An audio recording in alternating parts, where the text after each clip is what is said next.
오늘 하나님께서 우리에게 주시는 말씀 같이 보겠습니다. 다니엘 4장 28절에서 33절까지 말씀입니다. 저와 여러분들이 한 절씩 교독하여서 읽겠습니다. 이 모든 일이 다 느부갓네살 왕에게 그대로 일어났다. 12달이 지난 뒤에 어느 날 왕이 바빌론 왕궁 옥상에서 거닐면서 혼자 중얼거렸다. 내가 세운 이 도성, 이 거대한 바벨론을 보아라. 나의 권세와 능력과 나의 영화와 위엄이 그대로 나타나 있지 않느냐. 이 말이 왕의 입에서 채 떨어지기도 전에 하늘로부터 내려오는 말소리가 들렸다. 느부갓네살 왕아, 너에게 선언한다. 왕권이 너에게서 떠났다. 너는 사람 사는 세상에서 쫓겨나서 들짐승과 함께 살면서 소처럼 풀을 뜯어먹을 것이다. 이와 같이 7대를 지난 다음에야 너는 가장 높으신 분이 인간의 나라를 다스리신다는 것과 그의 뜻에 맞는 사람에게 나라를 주신다는 것을 알게 될 것이다. 바로 그 순간에 그 말이 느부갓네살 왕에게 이루어져서 그가 사람 사는 세상에서 조선에서 소처럼 풀을 뜯어먹었으며 몸은 하늘에서 내리는 이슬에 젖었고 머리카락은 독수리의 깃털처럼 자라났으며 손톱은 새의 발톱같이 자랐다. 아멘. 하나님 말씀입니다. 이번 한 주 동안 하나님께서 순종에 대해서 그리고 그 순종의 용기라는 것에 대해서 느부갓네살의 여러 상황들을 통해 우리에게 보여주고 계십니다. 벨드사살이라고 불려지는 다니엘뿐만 아니라 다니엘의 세 친구라고 알려져 있는 아사랴, 미사엘, 하나냐 이 세 사람이 사드락과 메삭과 아벳느고라고 알려져 있는 이 세 사람이 믿음으로 통로되고 있는 것을 우리가 가만히 보는데 그런 믿음의 통로가 되어서 은혜를 누리고 있는 은혜 앞에 계속 노출되고 있는 첫 번째 사람 가장 놀라운 사람이 누구냐라고 질문해 보면 느부갓네살 왕이라고 싶습니다. 오늘 세 번째로 느부갓네살 왕에게 하나님께서 은혜의 손길이라고밖에 할 수 없는 부르심 혹은 마음으로 찾아오셔서 그의 마음을 만나주신 이런 내용에 대해서 우리가 살펴보고 싶습니다. 첫 번째는 기적을 통해서 하나님이시라는 것을 드러내셨습니다. 화덕 안에 풀무불 안에 들어가서도 아무런 문제 없이 불에 끌린 자국도 없이 나오는 이 세 사람을 통해서 하나님이시구나 이런 일을 알게 되기도 하고 어제 우리가 같이 묵상했듯이 꿈을 통해서 하나님이시구나 하나님께서 이렇게 우리에게 말씀하시고 경고해 주시는구나 그것을 다니엘을 통해서 다시 한번 해몽해 주셔서 어떻게 할 수도 없고 그게 하나님의 말씀이다 메시지다 정확하게 알려주시죠. 그런데 오늘 안타깝게도 그 다니엘이 해몽해 주었던 대로 하나님께서 꿈으로 직접 그에게 말씀해 주셨던 대로 그냥 그대로 그 일이 일어나 버리게 되었습니다.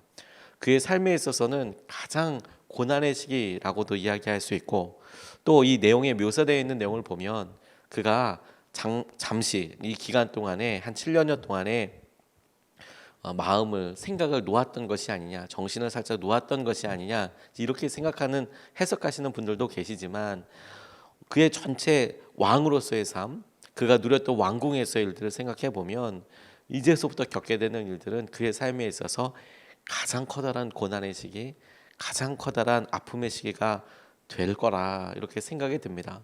그런데 주님께서 이 일을 통하여서도 느부갓네살을 포기하지 않고 붙잡아 주셨다라고 생각하게 됐어요. 우리가 오늘 본문을 통해서도 느부갓네살을 부르시는 하나님에 대하여 우리가 같이 기도하고 붙잡고 싶습니다. 첫 번째로 주목하고 우리 같이 기도하고 싶은 것은 하나님께서 어느 때나 함께하고 계신다라는 겁니다. 혼자 있을 때도 함께하고 계신다라는 겁니다. 우리는 혼자 있다라고 생각하지만 혼자 있는 때는 없습니다. 하나님이 함께하고 계십니다. 오늘 28절에서 32절까지 말씀이 느부갓네살 왕이 혼자서 하는 말이었어요. 혼자서 하는 말 이렇게 나와 있습니다. 이 모든 일이 다 느부갓네살 왕에게 그대로 일어났다. 12달이 지난 뒤에 어느 날 왕이 바벨론 왕궁 옥상에서 거닐면서 혼자 중얼거렸다. 내가 세운 이 도성 이 거대한 바벨론을 보아라. 나의 권세와 능력과 나의 영화와 위엄이 그대로 나타나 있지 않느냐. 이 말이 왕의 입에서 떨어지기도 전에 하늘로부터 내려오는 말소리가 들렸다. 느부갓네살 왕아 너에게 선언한다. 왕권이 너에게서 떠났다. 너는 사람 사는 세상에서 쫓겨나서 들짐승과 함께 살면서 소처럼 풀을 뜯어먹을 것이다. 이와 같이 7대를 지난 다음에야 너는 가장 높으신 분이 인간의 나라를 다스리신다는 것과 그의 뜻에 맞는 사람에게 나라를 주신다는 것을 알게 될 것이다. 이렇게 하나님께서 직접 이야기하고 계세요. 하나님께서 사람의 생각과 행동을 살피시는 분이시라는 것에 대해서 잘 우리가 알고 있습니다. 잘 알고 있음에도 불구하고 우리가 잘 생각하고 적용하지 못하는 부분들이 있습니다. 사람들과 함께 있을 때에는 얼마든지 우리가 보이고 싶은 모습들을 보이는 그런 우리가 용의주도함을 가지고 있을 수 있어요. 그리고 꽤 오래 갈 수도 있습니다. 사람들과 함께 있을 때는 체면도 있고 기본적으로 해야 될 여러 자기의 원칙도 있어서 잘 마음이 드러나지 않는 경우들도 있어요. 심지어 우리가 다른 사람들로부터 어떻게 보여지는지도 잘 모르고 그냥 쭉 가는 경우들도 있습니다만 대부분 우리가 사람이 한 명만 있어도 해야 될 것과 해야 되지 않을 것에 대해서 잘 구분을 하는 편입니다. 그런데 언제 진짜 본인의 마음이 잘 드러나느냐? 혼자 있을 때 자신의 모습이 그냥 그대로 여과 없이 드러나는 경우들이 많이 있습니다. 근데 우리가 혼자라고 생각하는 바로 그 순간에 가장 편안하고 가장 우리의 마음속에 있는 심중에 진심이 드러난다고 하는 그 순간도 우리가 앞서서 말씀드렸듯이 혼자 있는 시간이 아니라 하나님과 함께하는 시간이고 하나님이 우리의 진심과 우리의 마음에서 심중에서 어떤 고백과 어떤 마음이 나오는지를 귀담아 보고 계세요. 오늘 느부갓네살 왕이 한 1년 정도 잘 넘어갔습니다. 이것이 다니엘의 해몽과 도전 때문이었는지 혹은 그가 계속 그런 생각을 갖고 있었는데 하나님께서 참으신 건지 성경은 그런 면에서는 묘사하고 있지 않습니다만 12달이 지난 어느 날에 그가 혼자서 중얼거리고 있었다라고 이야기하여 그가 보면서 와 내가 봐도 너무 멋있네. 내가 지은 거네 이거 전부 다. 내가 열심히 수고했던 게 다 곳곳이 배어 있는 것 같네. 이건 내가 다 이룬 거라고 생각했다. 혼자 중얼거렸던 그 순간에 하나님의 음성이 그에게 들려왔다라는 겁니다. 그리고 그에게 폭풍과도 같이 앞으로 그에게 있을 일들에 대해서 쭉 묘사해 나아가고 있어요. 이 하나님께서 우리의 기도와 우리의 마음을 들으실 뿐만 아니라 우리의 마음의 진심을 알고 계시는 분이시라는 것을, 그래서 이 느부갓네살을 통해서 우리가 하나님 살아계시고 우리와 항상 함께 하시는 분이시라는 것에 대하여 다시 한번 깨어서 주목하고 기도해야겠다는 생각이 들었습니다. 우리가 하나님 이 말씀을 듣고 계시겠구나. 하나님 이것을 보고 계시겠구나. 하나님 이것에 놀라운 주의 은혜를 누리게 하시겠구나. 그걸 의지한다는 것이죠.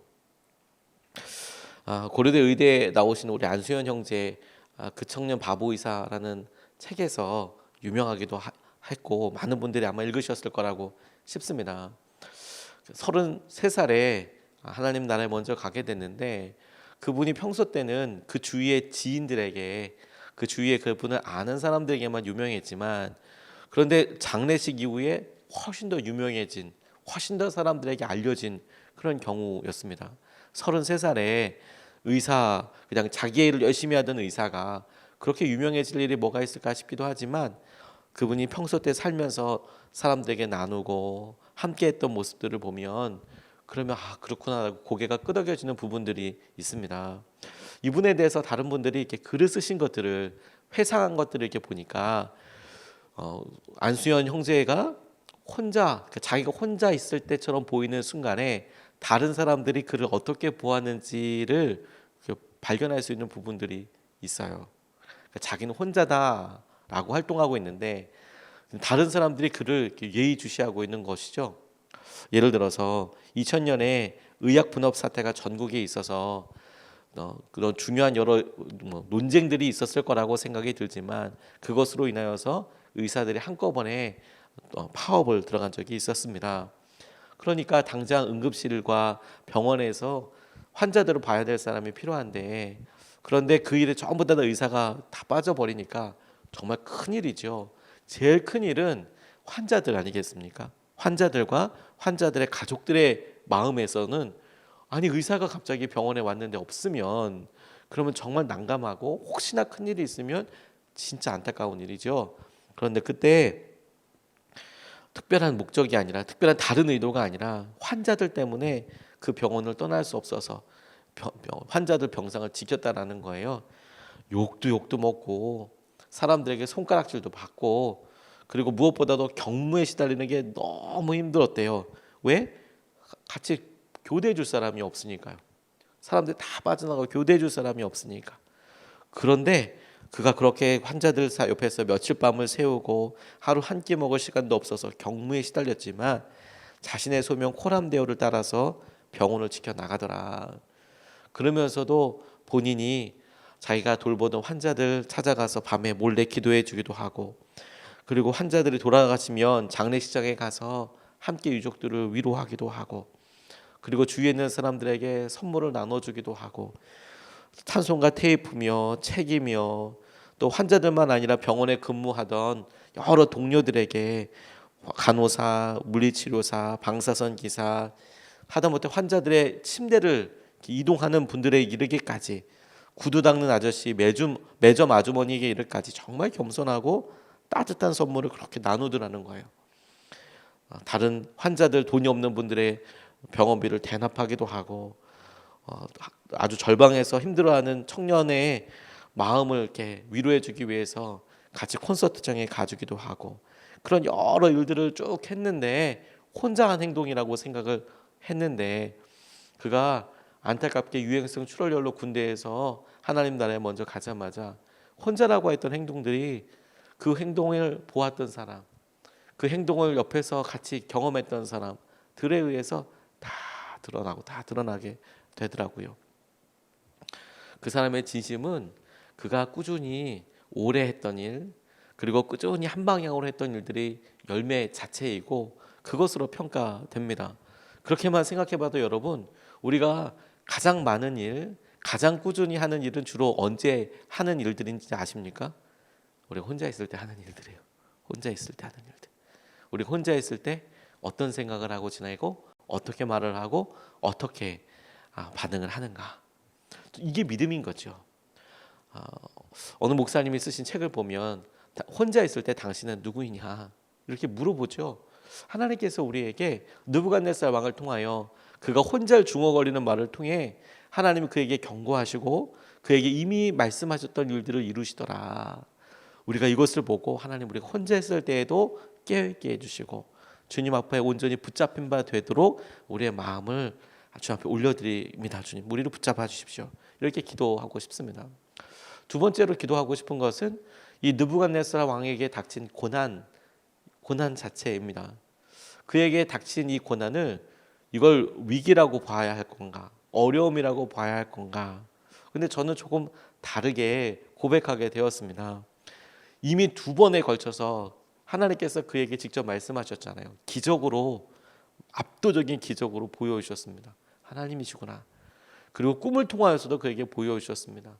하나님이실까? 하나님이 이런 모든 일들을 하실까? 이렇게 알려주셨어요. 그런데 그에게 마지막으로 고난을 허락하셨어요.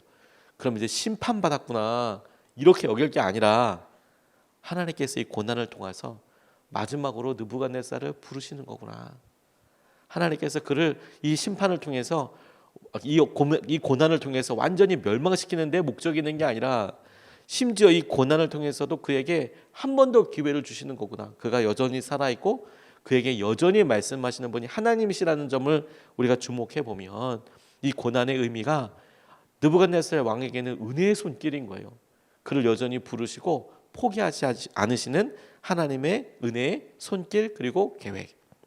이걸 주목하게 됩니다. 33절 말씀을 보면 바로 그 순간에 이 말이 느부갓네살 왕에게 이루어져서 그가 사람 사는 세상에서 쫓겨나서 소처럼 풀을 뜯어 먹었으며 몸은 하늘에서 내리는 이슬에 젖었고 머리카락은 독수리의 깃털처럼 자랐으며 손톱은 새의 발톱처럼 자랐다. 이렇게 말씀합니다. 왕궁에서 모든 것을 누리고 그리고 가지고 살았던 느부갓네살 왕에게 이 정말 짐승 같은 삶이 시작됐어요. 짐승 같은 삶이 묘사되어 있는 것을 자세히 살펴보면 그가 정말 정신을 살짝 놓았던 것이 아닐까 이렇게 생각되어집니다. 그래서 왕권에서 물러날 뿐만 아니라 그냥 사람과도 비교할 수 없는 그런 안타까운 기간을 보내게 됩니다. 그런데 그럼에도 불구하고 이것이 느부갓네살 왕에게는 기회예요, 기회. 그가 그렇게 왕권에서 내려와서 비참하게 되었다. 내가 전에는 이랬는데 지금은 이렇다. 그래서 지금 무너져 있는 상황을 보고 나는 망했다. 나는 끝이다. 이게 아니라 하나님께서 그 차이와 그 갭을 통하여서 하나님께서 여전히 그를 불러주시는 은혜의 손길로 다가가고 계시는 것에 대해서 주목해 봐야 하는 거예요. 하나님이 고난의 시기를 통해서 허락하셔서 느부갓네살이 얻게 된 것은 다름 아닌 하나님께 돌아올 수 있는 기회를 얻은 겁니다. 그것이 우리에게도 똑같이 있는 기회예요. 우리에게 다른 사람들에게 보였던 기적과도 같은 일, 하나님 어떻게 그런 일을 하십니까? 내게도 그런 일이 있길 원합니다. 라는 기적과도 같은 일과 기대를 통해서, 또는 하나님께서 우리에게 꿈을 통하여서나 말씀을 통하여서나 주위에 있는 사람들 통하여서 하나님 우리에게 분명히 말씀하실 때 이게 나한테 이루어지는 일일까? 이런 일을 통해서도, 그런데 보다 아주 구체적이고 아주 세밀하게 우리에게 갑자기 생긴 고난과 어려운 일을 통해서도 하나님은 끊임없이 우리를 하나님의 시선 앞에 계속 주목하도록 부르시고 계시는 거예요. 부르시고 계시는 거예요. 우리에게 어려운 일이 생기면 놀랍게도 우리가 그 어려움을 24시간 묵상하게 됩니다. 근심과 염려가 그냥 자동으로 생겨요. 자동으로 생겨요. 뭐 상상하는 것도 마음이 아프지만 우리 자녀들에게 안타까운 일이 생겨보십시오. 그러면 부모들은 24시간 묵상이 됩니다. 이걸 뭐 따로 외워야지 이게 아니라 24시간 묵상이 돼요. 아이고 이거 어떻게 해나, 아이고 이거 좀 뭐 밥이라도 먹나, 아이고 이거 좀 어떻게 풀리고 좀 이렇게 돼야 될 텐데. 마음의 중심이 쫙 이제 거기에 가 있습니다. 우리에게 재정적인 어려움이 생겼다고 생각해 보세요. 그러면 문득 밥 먹을 때도, 혹은 문득 사람을 만날 때도, 하다못해 기쁜 일이 있을 때도 그 기쁨에 막 웃고 있는 그 한가운데 갑자기 뾰족하게 들어오는 생각에 칼끝을 보게 돼요. 이래도 되나? 이런 생각이 들기도 하죠. 건강의 문제는 어떻습니까? 밥 먹을 때마다, 잠자리에 들 때마다, 아침에 일어날 때마다 제일 먼저 그게 되고 이루어지지 않습니까? 제가 안구건조증으로 막 고생하고 그러다 보니까 생전 없던 그런 습관 같은 게 생겼어요. 그것도 놀라운 시간에 잠이 딱 깰 때 있지 않습니까? 의식이 돌아오기도 바로 전에. 근데 그때부터 벌써 조심해요. 아이고 오늘 눈 뜰 때 약간 기미가 있어 보이면 조심해서 눈 떠야지. 왜냐하면 아침에 처음에 눈 딱 뜰 때 이게 눈에 스크래치가 가는 경우들이 있거든요. 눈을 만지고 이러는 게 아니라 눈을 뜰 때 스크래치가 한번 가면, 그러면 막 설교할 때 막 눈물 막 나고 막 그러니까 아침에 그게 되는 거예요. 무의식 중에도 아이고 오늘 조심해서 눈 떠야 되겠다. 아이고 이거 눈 아프면 어떡하냐. 고통이 있고 고민이 있으니까 막 무의식이라고 생각되는 영역까지도 그게 막 조심이 되고 생각이 나요. 하나님께서 느부갓네살에게 아이고 저렇게 망하게 하셨네, 이제는 끝났나 보네. 아니에요. 부르고 계세요. 인도하고 계세요. C.S. 루이스가 고통에 대해서 너무도 유명한 말을 했죠. 하나님의 확성기다. 고통은 진짜 하나님께서 확성기를 대고 막 귀에다 대고 막 얘기하는 시간이다. 그 이야기를 듣고 아마 다들 공감하셨을 거예요. 아 맞아. 뒤에 무디는 우리가 고난을 달라고 간구할 필요는 없으나 고난이야말로 우리가 구할 만한 가장 좋은 것일 수도 있다. 이렇게 표현했어요.